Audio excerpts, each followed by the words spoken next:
Basement level vibes with another one, straight up blackness. Aye. Who tell the truth? Mark Benskop, defend the ghetto youth. Mark Benskop, radio station is the fruit. Mark Benskop, straight up from the root. Mark Benskop, who tell the truth? Mark Benskop, defend the ghetto youth. Mark Benskop, radio station is the fruit. Mark Benskop, straight up from the root.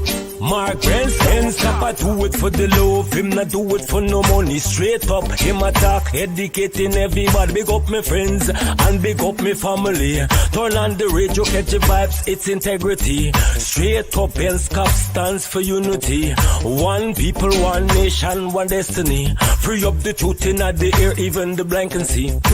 The deaf can hear, the dumb can talk, the cripple can walk. Boom. Who tell the truth? Mark Benskop, defend the ghetto youth. Mark Benskop, radio station is the fruit. Mark Benskop, straight up from the root. Mark Benskop, who tell the truth? Mark Benskop, defend the ghetto youth. Mark Benskop, radio station is the fruit. Mark Benskop, straight up from the root. Mark Benskop, we have to gather wrong, grab a seat and sit down, pay attention. Education, liberation, we have to stand strong. Benskop upon the radio, lively up the program. Everybody call somebody and let them turn and tune and pon the radio and catch the boom song. We boom it up already, we have to boom it up again. Expose and reveal him. Who tell the truth? Mark Benskop, defend the ghetto youth. Mark Benskop, radio station is the truth. Mark Benskop, straight up from the root.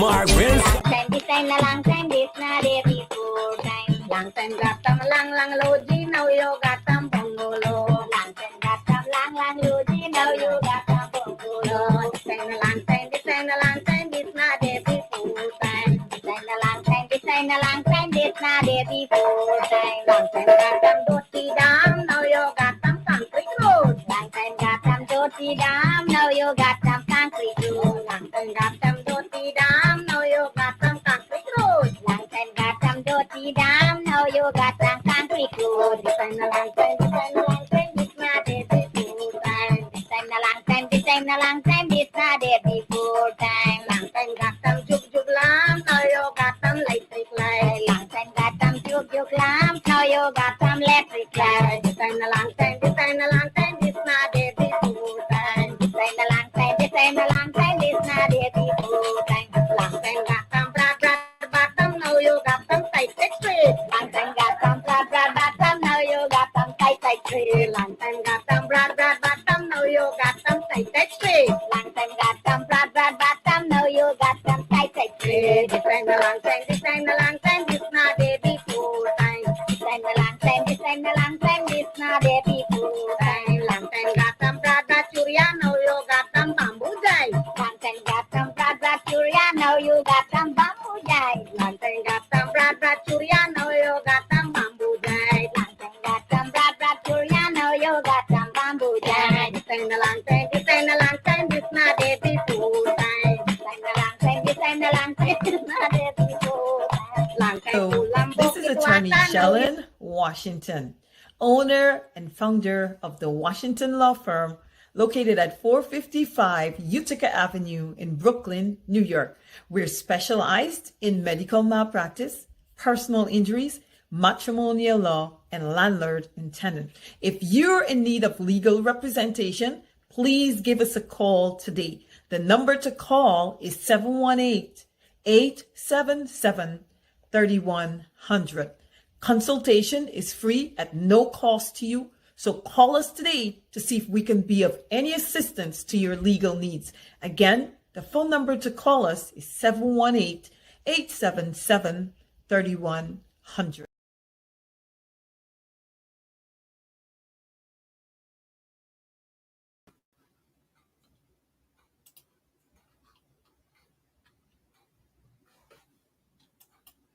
All right. Hey, guess what? Good evening. My name is Mark Benchap. Welcome to Straight Up on 107.1 FM. We will rock and roll for just about an hour. And after that, we'll just shut up shop and that's it. We're out of here. Hope you've had a great day thus far. It's evening, and in some other parts of the world, it's the morning. People are going through a heck of a rough time in whichever other parts in the world. Lots and lots of killings, a bunch of unnecessary bloodshedding, and all manner of things. It's got to stop. It's just got to stop. One way or the other, it has got to stop. Innocent lives are being taken every single minute of the day. It has got to stop. All right, it's 8 minutes after 9 o'clock. Again, my name is Mark Benshaw. Guess what? Guyana. But before we get to Guyana, let me just say that our guest this evening, no stranger to you. His name is Lincoln. His middle name is Brandon, and his last name is Lewis. Lincoln Brandon Lewis is our guest this evening.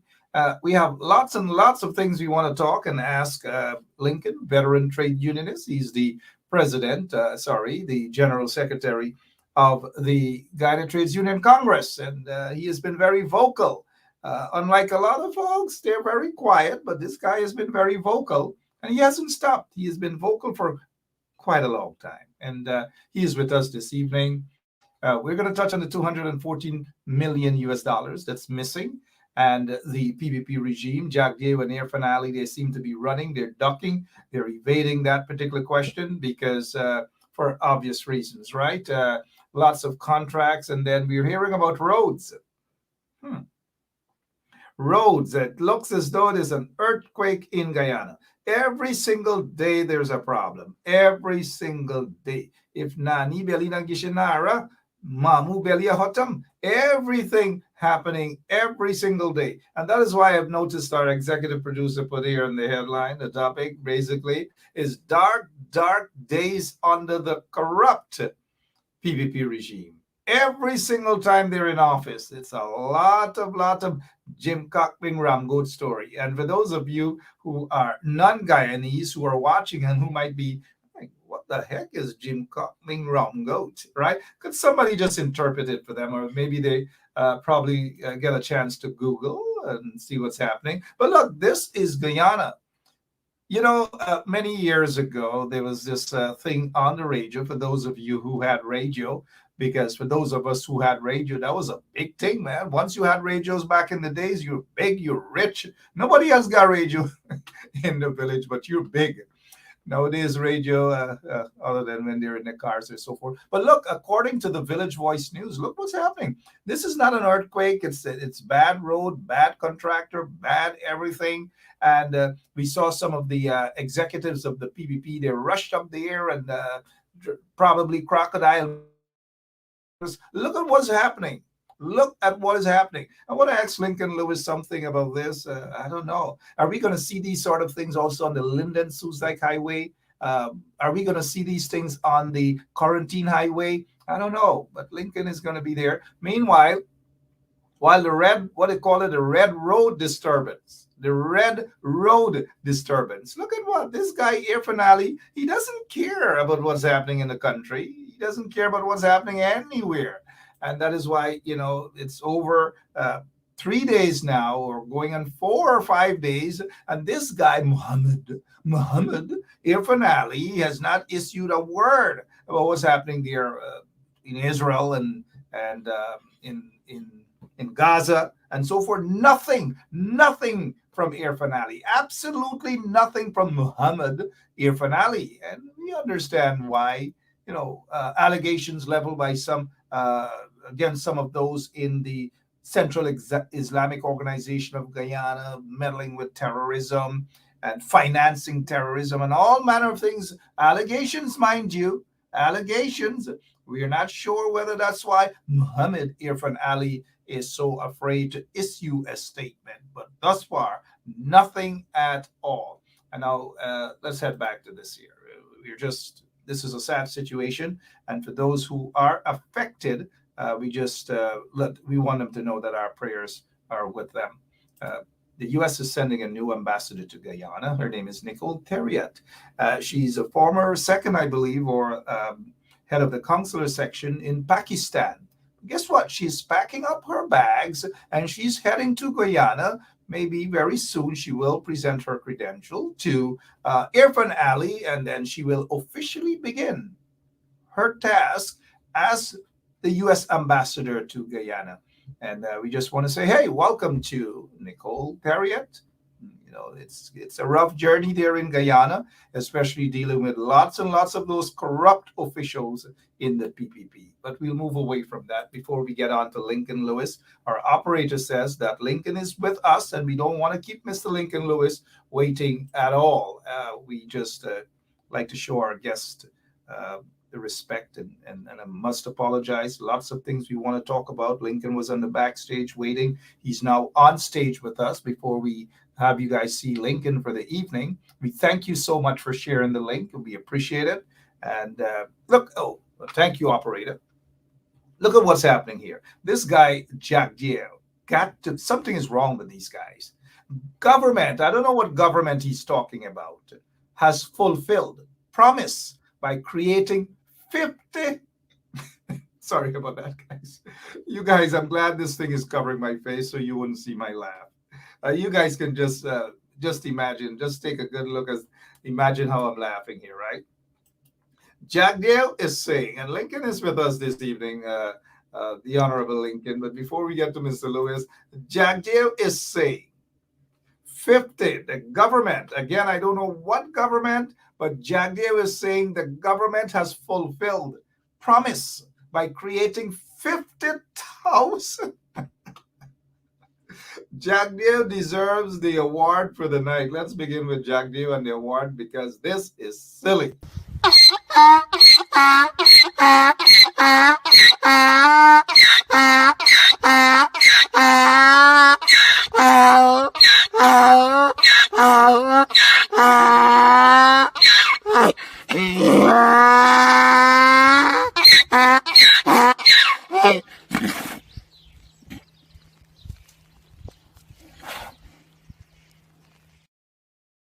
He deserves that. He deserves that. 50,000 jobs?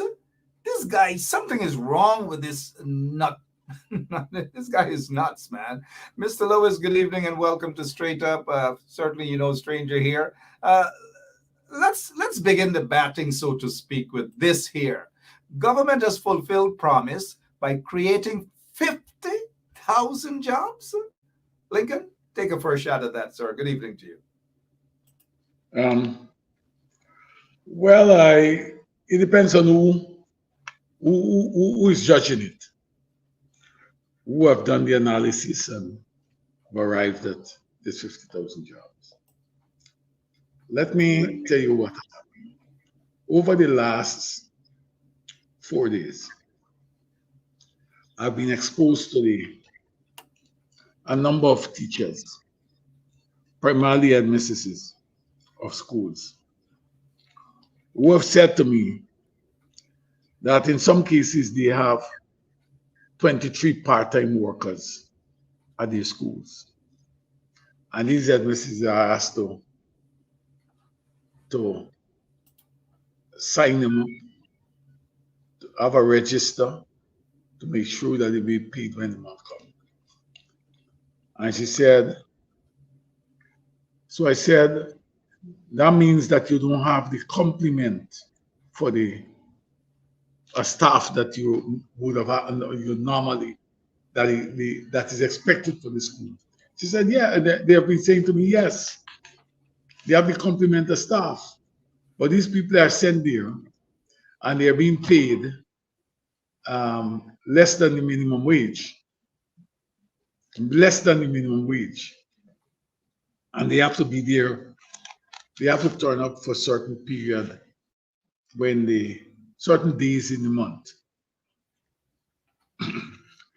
Basically, what my understanding of what is happening, that these people who are sent there are now calculated across this country that they have been employed.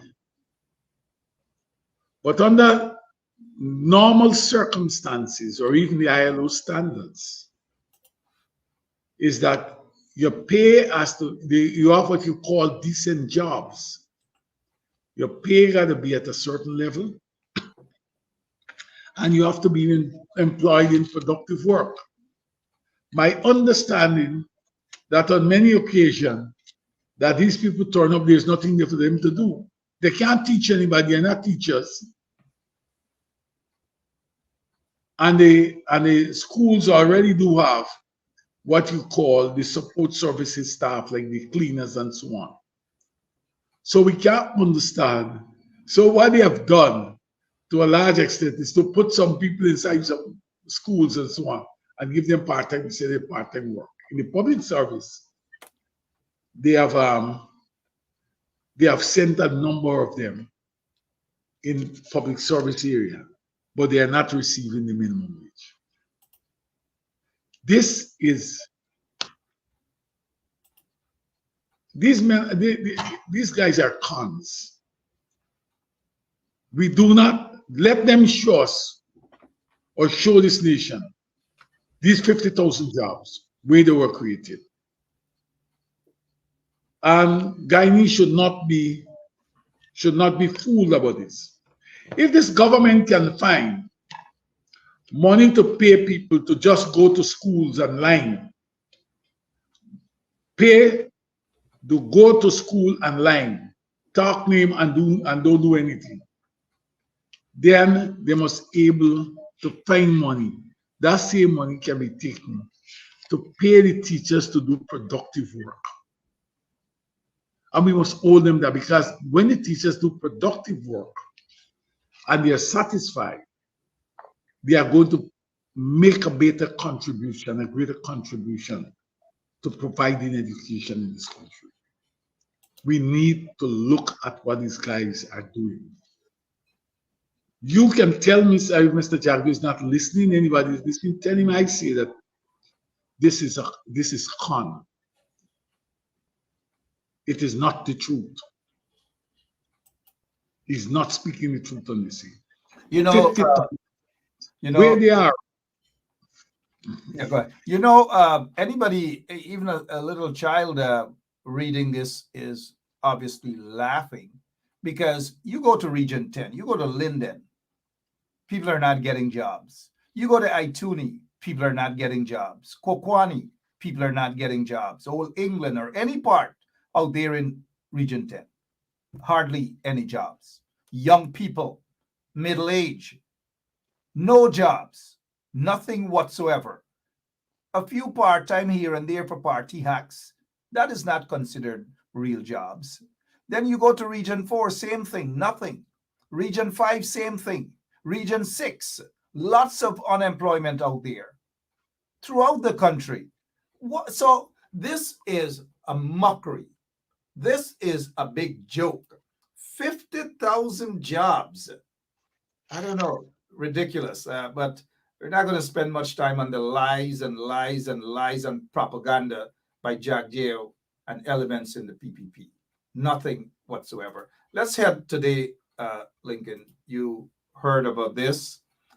It's a sad situation, and we can show the folks the video of what really happened there today, a short video.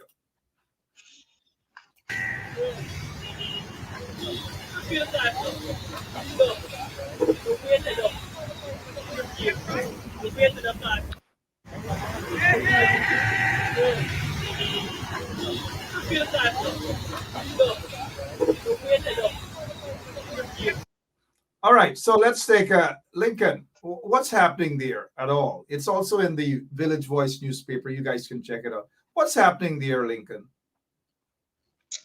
You know, Mark, when you check that's a structural problem we have, and what may have caused it. When you check that video, or if you drive down that road over the last month or so, you have been driving down there, you'll observe not far from where this structural problem exists. There's a yard there, an area there where this store a big set of stone. That could have been one of the contributing factors, because we have had the weight of that stone may have caused shift in the system. We don't know. But when you look at what happened there, we need to have greater involvement of the technical people. You know, like they will look at it, they will bring a few engineers and they will look at it and give their opinion. But you need to look at to see, to do the type of soil test to really find out. You may have to go and find an export like Child Series company to really look at this and give you give you a sound opinion on it. I hope that the government don't bring a critic and give him that responsibility to give the using the nation's money and saying that this came about as a result of why when it is A, B, and C. We need to look at it. It's something serious. We need to look at it seriously because we have it's an area that is developing. You have a number of buildings that it's a new area of development over the last 2 decades. And we should look at what can be done to protect people, current property, current buildings, and future buildings in that neighborhood. We need to do some soil tests. You know, outside of that, we've been hearing that the Environmental Protection Agency, EPA, a lot of those senior officers turn a blind eye on what needs to be done. I noticed there's one of our listeners, Carl Miller, is saying here, that's why an EPA must be done before major projects. This is an eye-opener. EPA, what have they been doing apart from just the soil testing and so forth and so on? What's your take on the EPA turning a blind eye, not only on this here, but lots of other things in Guyana? Let me say to you, you know, I have had some interaction with the EPA some time back. And I believe what happens there is what happened in the EPA is based on who is involved. You may let me give you something. I'll give you an example. I may be having a project in an area, and my neighbor have a similar project, but my area, my neighbor may be given the green light to move ahead and do construction and all these type of things. And EPA will tell me I can't construct until I get a number of things. But the same neighbor who's next to me don't have any of the things that they're asking for. And I further believe that that place is understaffed. I don't believe they have according to what I'm hearing, they lack the skills and competencies to do the things that are necessary. They are driven by the political directives rather than technical data. And that need to be addressed. We cannot leave it to the head of the EPA, Sharma, Dr. Sharma, I don't know, he has been there for quite some time. He needs to go, just like many of the others heading agencies. They're incompetent, and in some cases, some of the senior operatives at these agencies are corrupt. And I agree with you that it's always about some money passing and so forth and so on. We heard of situation whereas filth from Balwant Singh's hospital running into people's yards and all manner of stuff. Filth. But the EPA does nothing about these sort of things. But it's how Guyana is being run under the corrupt, racist PPP regime. Lincoln, let's move on now as we touch. Let me just give you an example of something. Sure, go ahead. With all the resources, financial resources that are available to us, we have the Cartagena Convention, which speaks to the question of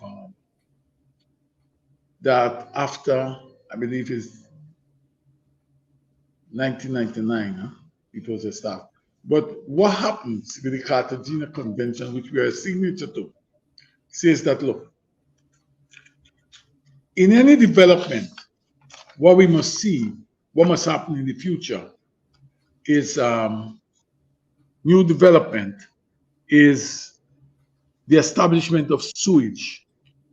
Because from the sewage, you can take whatever is in that sewage and you can convert it to fertilizer. You can, rather than throwing pieces in the rivers and ocean, and you, rather than having little what we call septic tanks here and there, whatever it is, you can convert that into fertilizer, be it liquid or solid or what, to contribute to development, to agriculture processes and so on.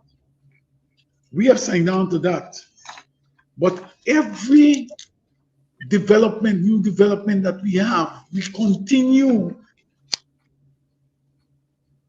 to develop without proper roads, proper sewage, all the sewage are absent in these communities.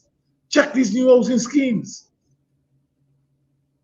right? People got to go back. We're still stuck in the mode where we are talking about where we are doing septic tanks.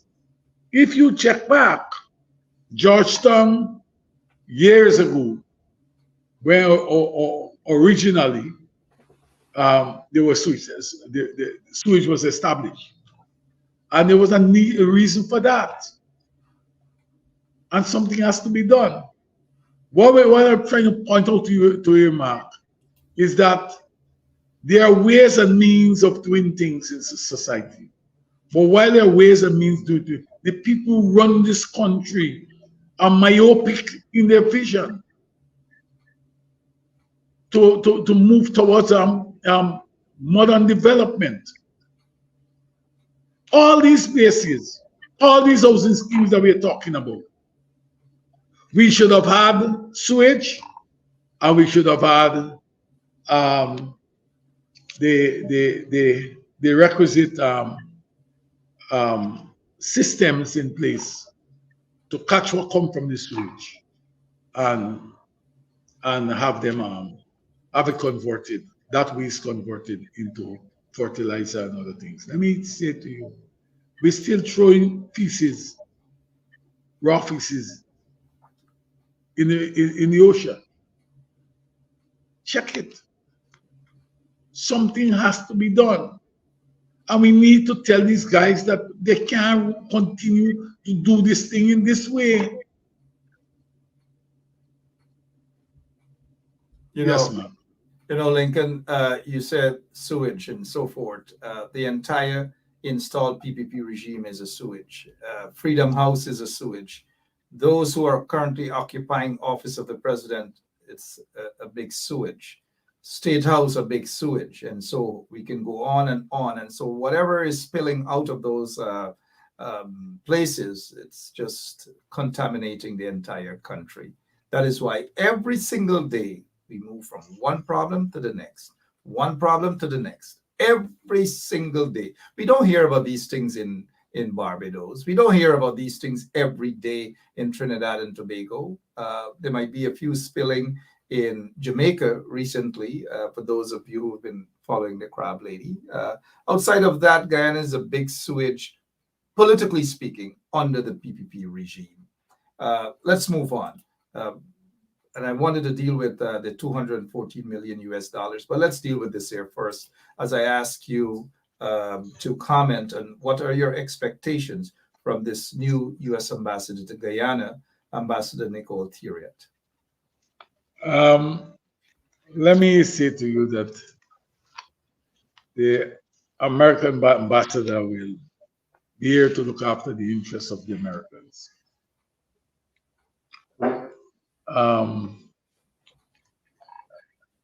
Our interests will have to be protected and advanced by the people we elect to do so. I am not looking for changes. I am looking for the ambassador to respect the rights of the citizens to choose a government of their choice. I'm looking for that. I'm looking in making sure that this ambassador don't meddle into the day-to-day affair of our government, of our country, our government. You know, at one time, it was after the 1992 election. The other ambassador nearby was Jones, was his title. I can't remember his name. And in circles, they used to refer to him as Prime Minister Jones, because our government had allowed him, was allowing him to go to cabinet meetings. People don't know, some people don't know of this, right? I hope that we seek to keep foreign forces out from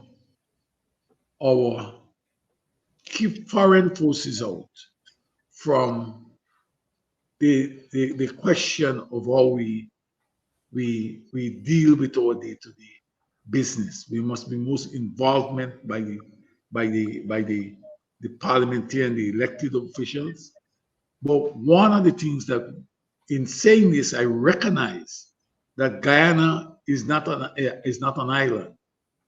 And even though Trinidad and Tobago may be island as a republic, it's comprised two islands. There's something that is common that links us, the water that links us, the culture that links us. And in the trade union movement, we said a chain is strong as its weakest link. If you have discrimination here or discrimination in the United States, discrimination exists in this world because the world is now a village. We got to understand that. But I'm saying that with our ballot boxes, when there is election, no ambassador or anybody should come to tell us what must happen there. But what we should make sure that the rules are the rules for the game is one that is foolproof and can stand the test of time. I will want to say, let us welcome the ambassador. Let her come. But I am not looking forward for big changes, because the American ambassador is here to look after the interests of Americans and to see how they can build a link of friendship with the Guyanese society. Our ambassador that goes to the United States must be able to look after the interests of the Guyanese who are there and not the PPP supporter. That is the difference with what is taking place here. The American ambassador is going to come in and she's going to look after the interests of the Americans, right? The Guyana ambassador in the United States will not look after the interests of the Guyanese. Will look after the interests of his political party. So I believe she should be here. I believe I've checked her record. She may be a vision I've read of her. I believe we may stand on the same platform on some issues, right? I find her to be a liberal thinking person based on what I've read about her. But that is it. Yeah. We have to shake the tree. If we are going to get the mangoes, we have to shake the tree. You know, We can't wait on the American ambassador to shake the tree for us. We got to shake the tree. Everybody who's sitting down has heard so many people say, oh, Sierra Lynch gone. A new ambassador coming. I want to tell you something. I want to tell you guys this. wherever, if you don't shake the tree, you're not getting mangoes from the tree. Don't wait for the ambassador to come to shake the tree. This brings me to the point of the conference that they have had 2 weeks ago in Washington, D.C., which has been what we call misinterpreted by many. When as the persons went to talk with the Black Caucus, talking to the Black Caucus is speaking about rights. And the Black Caucus speaks about rights where people, minority groups, throughout they were primarily where they have large catchment of Africans, where they are discriminated. And one need to understand very clearly that discrimination exists here. Discrimination exists here. Unlike what Mr. Jagdio and others saying, that, or Mr. Ali and the court saying, show me the discrimination. Put the system, what they have not done is to put systems in place for the evidence to flow. They have never put system in place for evidence to flow. When they were, in around 2000, when people were pointing their fingers at the government for the extrajudicial killing, Mr. Jaggi used to come to the press conference and say, bring the evidence, bring the evidence. When Lonchan died, he told him and said, Lonchan was the architect for killing of those people. That's what he was doing. Throw it on Lonchan because he dead. Right? Well, I'll tell you this. If we can't learn from those things, we ain't going to move from where we are. We have to take a strong position. We got to shake the tree if we want the mango. And let me make it very clear. Let me make it very clear. You can't wait on some people to shake the tree. You got to take it in your own hand and shake the tree if you can get the mango. Don't wait for anybody to tell you, say the mango right. We want the oil and gas money, we got to shake the system to get it. If we don't shake them down, they're going to go with all the money and we're going to remain in poverty. Yes. Thank you so much. Growing up in the country, and the quarantine there, it's one of the things that we've learned as little boys in the villages, and Philippi and Alice and Cromarty and Wellington Park and so forth. We don't wait on people to shake the tree, because if you wait on some other little guy from some other village to shake the tree, can't eat your dinner. So we take that chance and shake the tree. But these days, politically speaking, people don't want to shake the trees.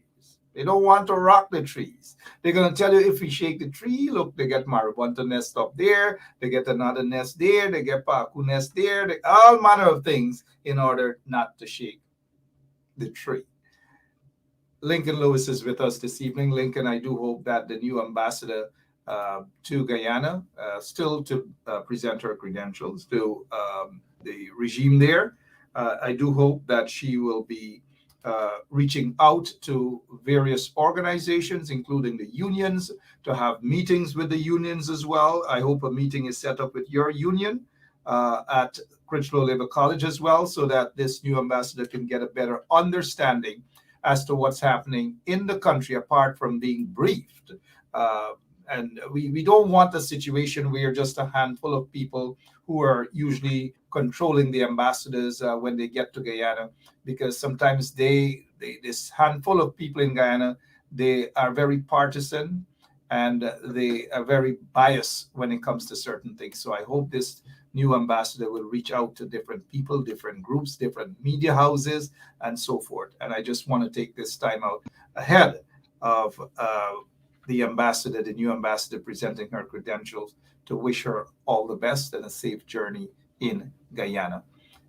Lincoln, let's move on now to, you did mention earlier an ambassador that in the early 90s that the rumors and evidence that that ambassador meddled in the affairs of political affairs of Guyana, attended some cabinet meetings and so forth.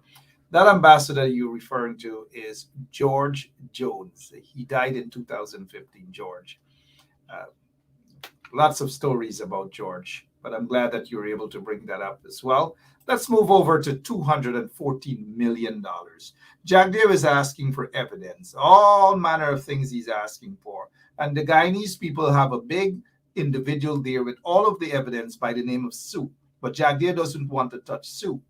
Moving away from that, $214 million that is missing. What's going on, and your take on why this regime is so reluctant to even deal with this matter, a blatant case of corruption. We need to really stop to think whether corruption in what form. You know, the citizens of this country want free education. They want better health services. Let us take those two. Free education, better health services, and more so, they will wish to have cash transfer. Tell me, that 211 million that this government want to forego, is it foregoing it, or there's a deal? No one can answer. But I'll tell you one thing. Mr. Jagdu in opposition, he and his team, they're in opposition. They said they would have renegotiated the contract with Exxon. They spoke about how much money they were going to pay to the public servants as wage increase, or public sector workers as wage increase. And everything that they agreed, that they said to this nation, they renege on them when they come to power. They find a reason, they're finding reasons to tell you that it cannot happen. If you know, you have all the Bank of Guyana reports and all these type of things. You have looked at how the economy has been performing, not only national, but regional and international. And you're coming to us and you're telling us that these are the things you must do, you will do when you get into office. And when you get into office, you tell me that those things cannot be done. Then you're telling me that my brain is some other part in my body, and I should hold you accountable. But let me tell you something. I'm not surprised at what this guy is saying. These guys not working for us, you know. They're not working for us.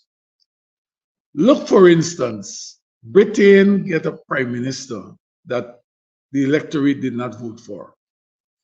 They have an opposition leader, the head of the Labour Party. I saw a couple of days ago where Double Down News has a photograph with him, and what they have across his stomach is liar. We have some politicians now who don't care about what lies they tell us. But we have to hold ourselves accountable. We have to hold ourselves accountable because many of us, not that we believe it, is that we are prepared to defend those people who come and lie to us. We have to hold this man accountable. You have to hold this government accountable for that $211 million. They must account for it because this money is not theirs. It belongs to the people of this country. Let us start holding them accountable for this money. Let us start to hold them accountable. The second set is what all the monies that they have collected from oil and gas. If we can't hold our leaders accountable for their conduct, all these things that they're talking about, that a number of persons walking around and talk about renegotiating contract, it will never happen. Because the people who you elect to office are saying to you from the outset that you don't deserve what is being given to this nation. You don't deserve a part of it. So why will you want to ask for more? Why will you want to demand more? We have to start holding these guys accountable. Not to do it is to fail, fail in our responsibility as a people.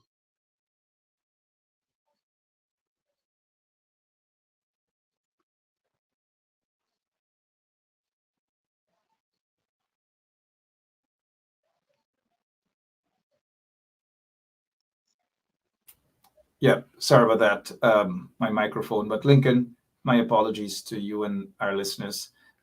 Recently, Roysdale Ford, Shadow Minister of Legal Affairs and Attorney General, Shadow Minister of Attorney General there, and also Senior Counsel, Member of Parliament. He says here, GRA tells ExxonMobil to amend financials over disputed US $214 million.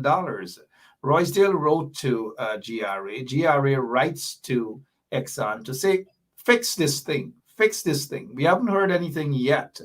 Having said that, though, the leader of the opposition's office says, look, while the OLO, that is Office of the Leader of the Opposition, fully supports the rights of our members of parliament to seek information on government affairs, we wish to declare that as a political entity, we have absolutely no interest in the audit probe report and in Mr. Gosaia's employment contract, as have been requested of the government by one of our MPs, referring, of course, there to Roysdale Ford. What's happening? Talk to us about that. Let me tell you something. The political leaders have a responsibility to the total society to make sure that they're there, that everybody can have a piece of the pie. As a trade unionist, we are here to influence the political, economic, and social life in society. We are here to influence that. They may not, the PNC or the leader of the opposition may not have an interest in it. But I want to say to them tonight that we have an interest. As a trade unionist, we have an interest. The trade union has an interest in knowing the truth about this matter. The trade union will not stand idly by and allow Mr. Jagdio again to undone men, innocent men and women, because they work with the government. And when it comes to his government, denying the citizenry of this country what is justly theirs, denying the citizens of this country what is justly theirs, and just to cover it up. We're not going to allow that. Whatever thought the leader of the opposition may have, that's his thought. That is his thought. We have an interest in it. And we will be, quite recently, we have spoken with the government, and we talk about issues of free education.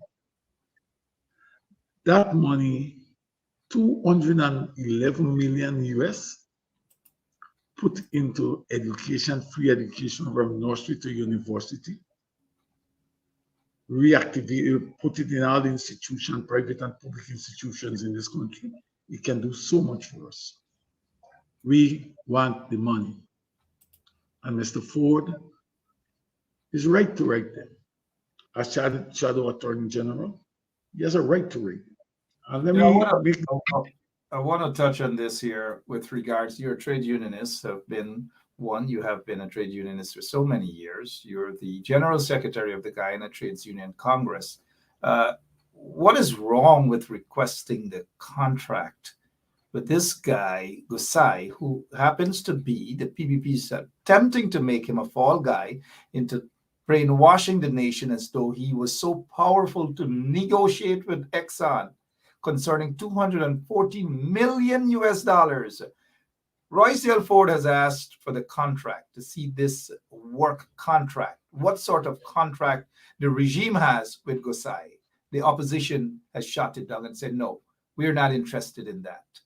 I thought your take. Let me say to you that it baffles me too that this man is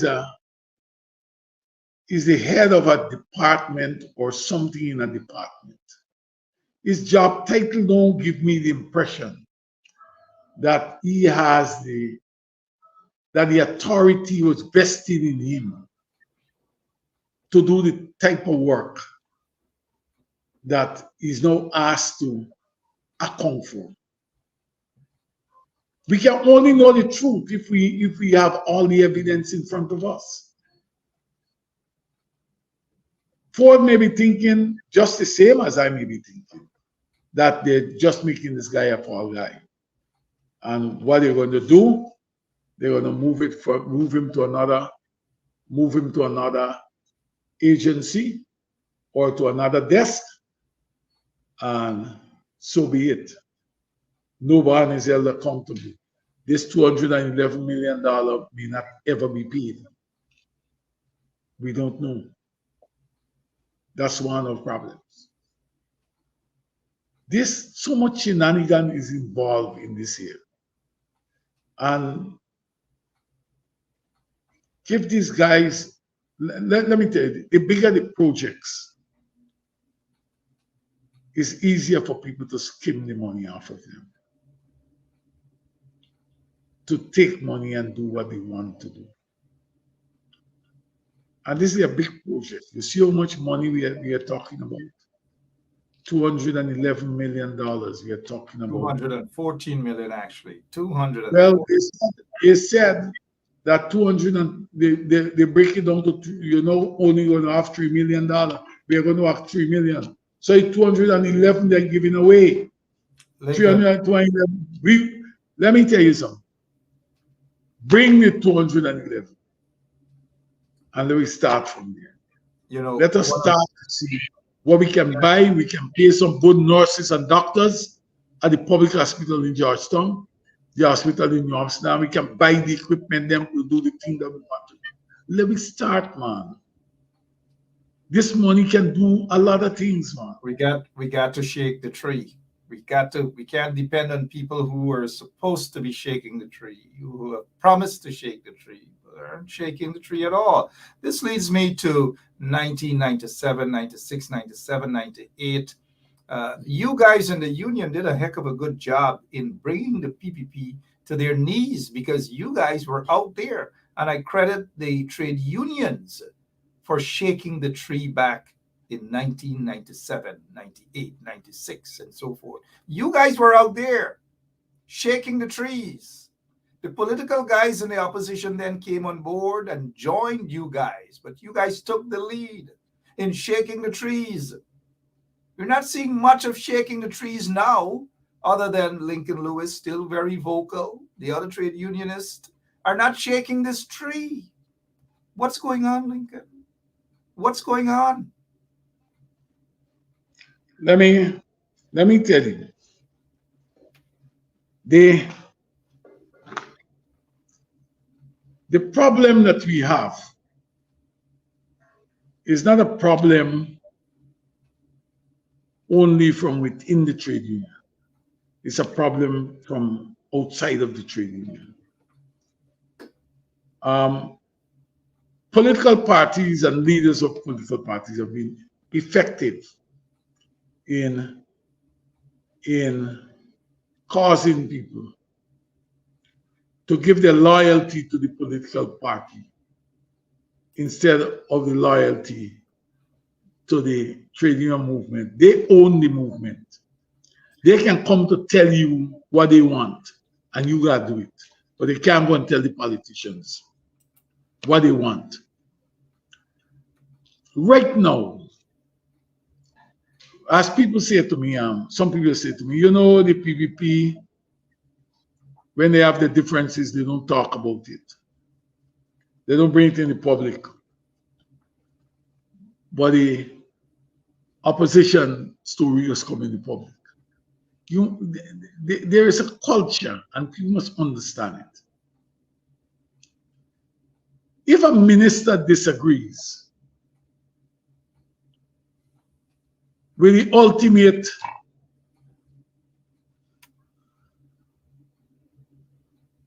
czar of the PPP, if a minister think tomorrow he gone, and his friends and peers they can't say anything about it. But the opposition has what we call a big tent arrangement, where a number of interest groups are in there and they can talk. They can talk. They can only go after some of them, they can't go after all of them.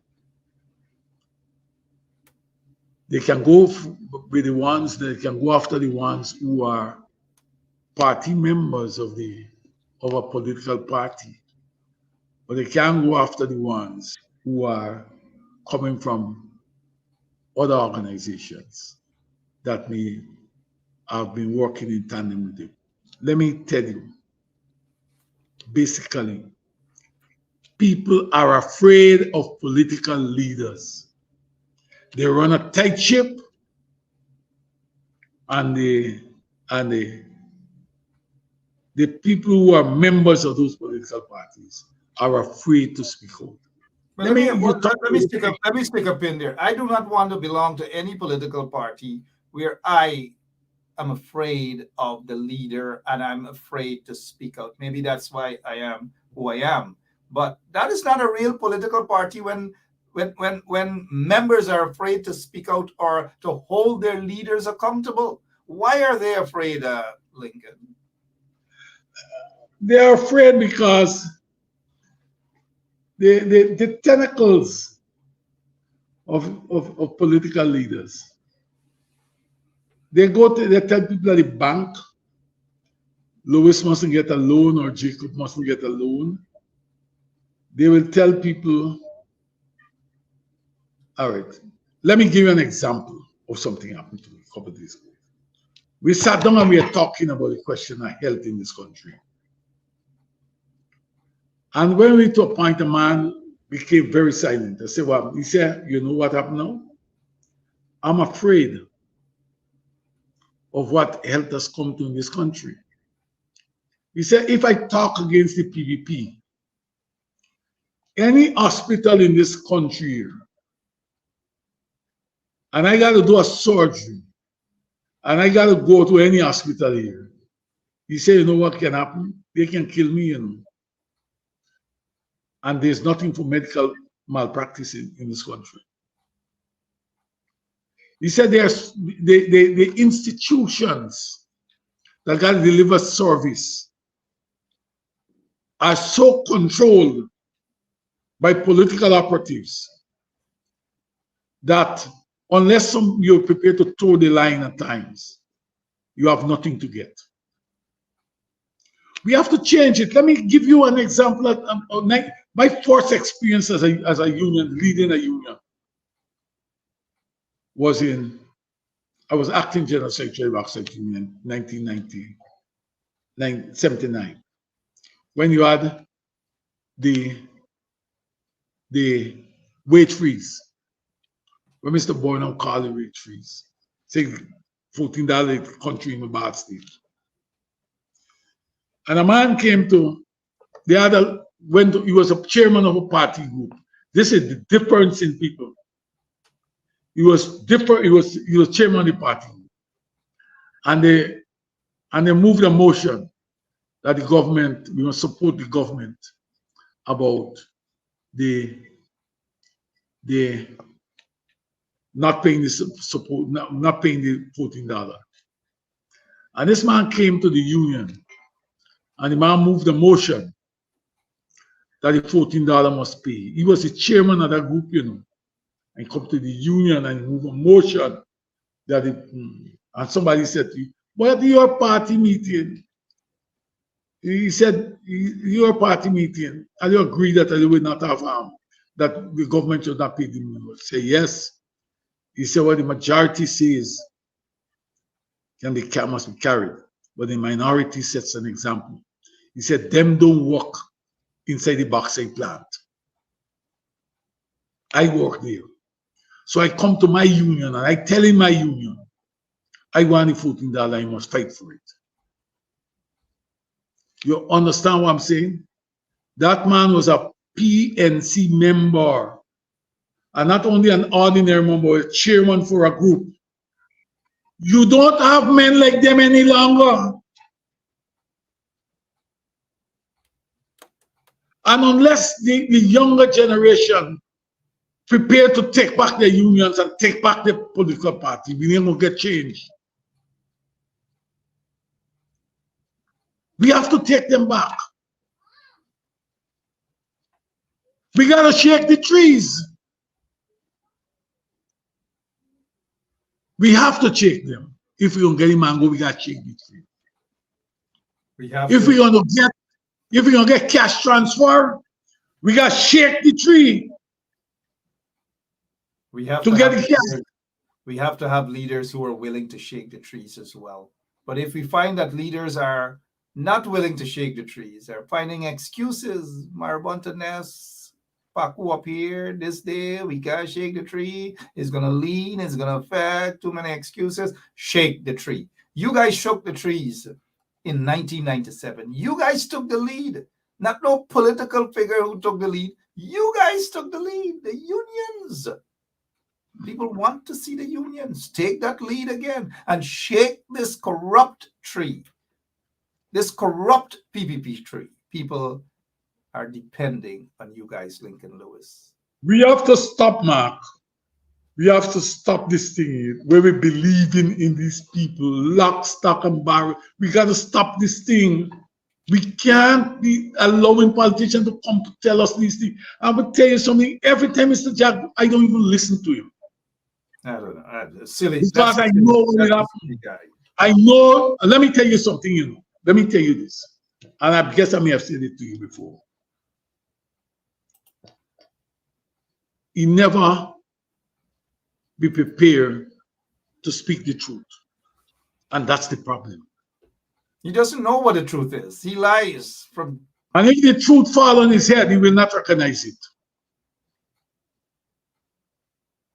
That's what most criminals are like that. Well, a lot of people going to follow him. They follow him because he will take them. I always remember it was 2003 or 2002. He went to Kokwani when he wanted to break up. It was early 2000. Early 2002, yeah. Sorry. Early 2002. Yeah. He went to Kokwani. I know what he tell the people. He said, "Where word Lincoln Lewis and them, where we are talking about the work buyout of the company." He said, why word Lincoln Lewis and them? They don't have money to give you. I can give you money. Is we money the man talking about, you know?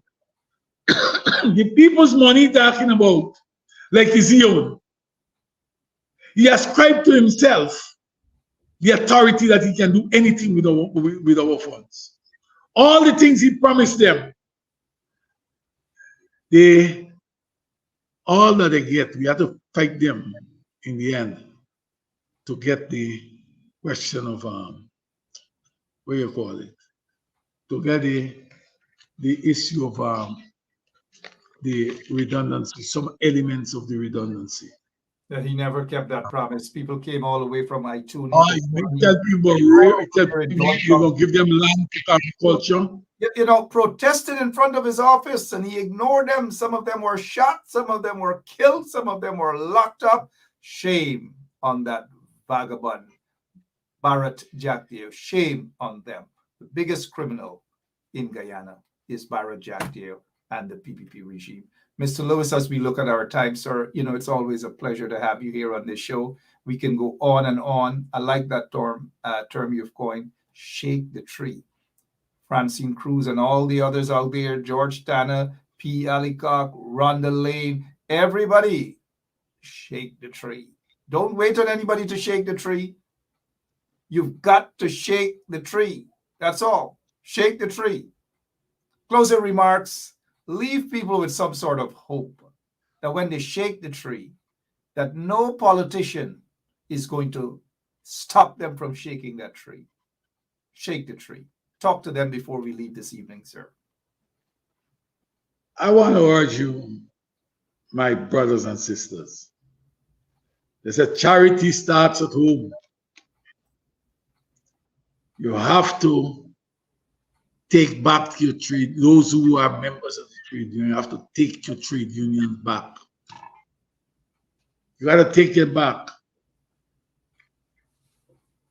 Taking them back in the form that you have to make sure that you're a part and parcel of developing and implementing the programs.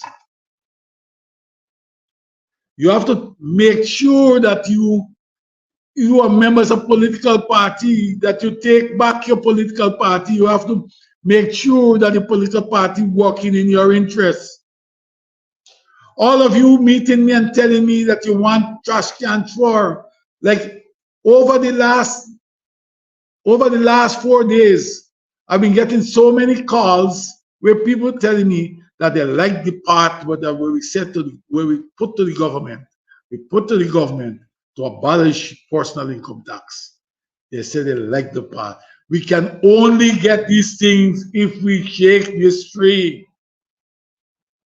And in shaking the tree, we got to shake the trade union. We got to shake the political parties. We have to start a new time. And those young men who are 19, 20, 21, 22, I want to tell you something, you know. When I was at those ages, I was involved. I was involved where I incite. I get fired for inciting and closing company operation. I get fired for that. I get 14 days suspension. Also, I get back my work, but I get go. It went on after I get 14 days suspension for inciting again. You understand me? There are a number of things that I have gone through. I tell you, you young men and women, you are at the age where you want to change. And at that age, I was hungry for change. It's not that I will not fight for change now, but I need a number of you young and men and women to join us as we crusade across this country, fighting for what is just and fair, not only for ourselves, but for generations to come. We cannot allow ourselves to let these guys determine how the oil money will flow, where it will flow, and who will get it. We have to determine that. If we hold hands and we walk down the streets of Georgetown and we call for the cash transfer, we call for the NIS deficit to be liquidated, a people united can never be defeated. we can shake the tree and we can get the fruits. Thank you, Mark. Thank you. Thank you, listeners. Thank you, viewers. My friends, have a happy weekend. Thank you so much, Lincoln Lewis, and thank you for what you've been doing over the decades, shaking that tree. You did in 1997 also, that brought the PPP to its knees. You and the other unions did it. You guys were in the front. Politicians joined after. Some take the credit for that, but you guys were the ones in the forefront, shaking the trees. Burnham shook the trees. Chetty shook the trees. Hubert Nathaniel Critchlow shook the trees. Winifred Gaskin and all those others shook the trees. Why is it our people today aren't shaking the tree? I am ready to shake the trees again. The question is, are you guys ready? The question is also, do you think your leaders are ready to shake the trees with you and for you? That's the question. You can hold your answers for some other time. Some of us already know the answers to that. Don't depend on your politicians to shake any tree. They're not going to shake the tree. They remind me of some guys in the village who shook the tree, grabbed their mango, and they ran away. And the only time they'll shake the tree for you is for that marabunta nest to fall on you. And if it falls on you, you're injured. Do not be injured. Shake the tree, but be smart in the process. Mr. Lewis, thank you so much for your time, sir. God bless you, and keep up the good Thank work. you. We salute and we respect you for your independent voice, sorry. God bless you. Lincoln Lewis there for you guys, and my name is Mark Bentrout, the tree shaker. Shake that tree. Wherever you are, shake that tree. Shake that tree.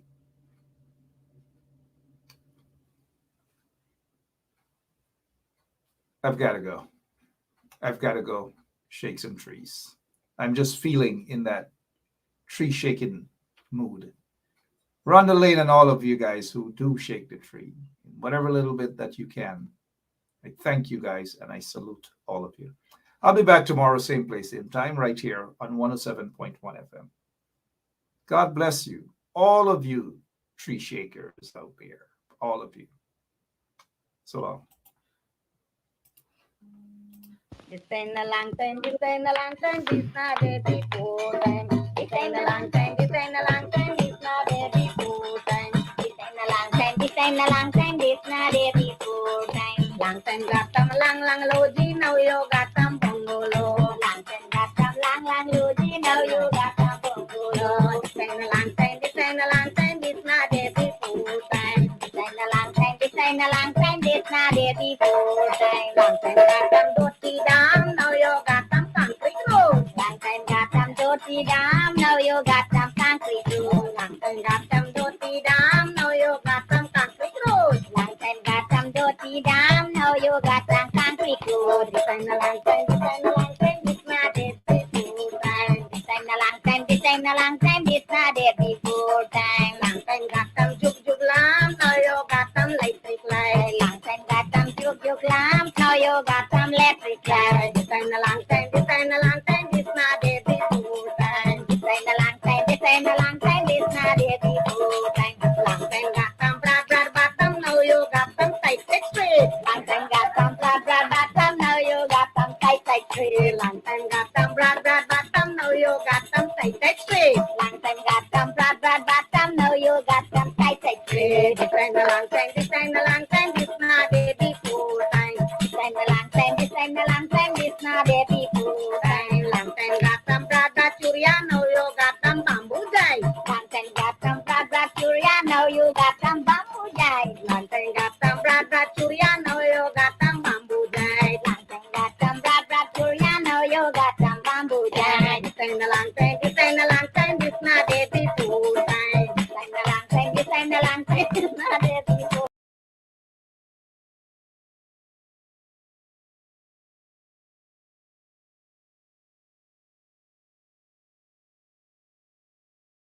Hello, this is attorney Shellen Washington, owner and founder of the Washington Law Firm located at 455 Utica Avenue in Brooklyn, New York. We're specialized in medical malpractice, personal injuries, matrimonial law, and landlord and tenant. If you're in need of legal representation, please give us a call today. The number to call is 718-877-3100. Consultation is free at no cost to you. So call us today to see if we can be of any assistance to your legal needs. Again, the phone number to call us is 718-877-3100.